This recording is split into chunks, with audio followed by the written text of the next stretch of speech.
ভগবান জগন্নাথ দেব কখন যে কি লীলা করবেন তা একমাত্র করুণাময় জগন্নাথ দেবী জানেন। তেমনই একটি ঘটনা হলো, একবার জগন্নাথ দেব মাতা লক্ষ্মীর অনুমতি না নিয়ে 9 দিনের রথযাত্রায় বেরিয়ে যান মাসির বাড়ি গুন্ডিচা মন্দিরে থাকার উদ্দেশ্যে। ভগবান জগন্নাথ দেবের এই রূপ আচরণে মাতা লক্ষ্মী অত্যন্ত ক্ষুব্ধ হলেন। এরপর উল্টো রথের দিন ভগবান জগন্নাথ দেব দাদা এবং বোনকে নিয়ে পুরীর মন্দিরের উদ্দেশ্যে রওনা দিলেন। তবে মাসির বাড়ি থেকে এসে মূল মন্দিরে প্রবেশ করতে গেলে ঘটে এক মজার কাণ্ড।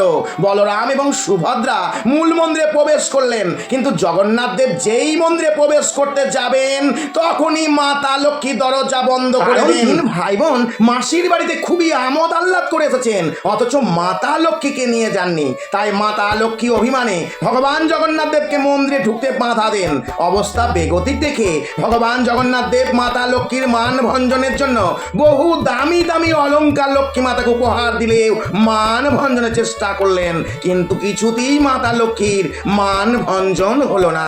তখন ভগবান বুদ্ধি করে 1 হাঁড়ি রসগোল্লা নিয়ে গিয়ে লক্ষ্মী মাতাকে উপহার দেন। এই রসগোল্লা খাই ভগবান জগন্নাথ দেব মাতা লক্ষ্মীর মান ভঞ্জন করেন। ত্রয়োদশীর দিন আজও পর্যন্ত ভগবান জগন্নাথ দেবকে কয়েকশো হাঁড়ি রসগোল্লা ভোগ হিসাবে নিবেদন করা হয়। আর আপনিও ভগবান জগন্নাথ দেবের পরম ভক্ত, তাই ভগবানের আশীর্বাদ পেতে ভিডিওটি প্রচুর প্রচুর শেয়ার করতে আশা করি ভুলে যাবেন না।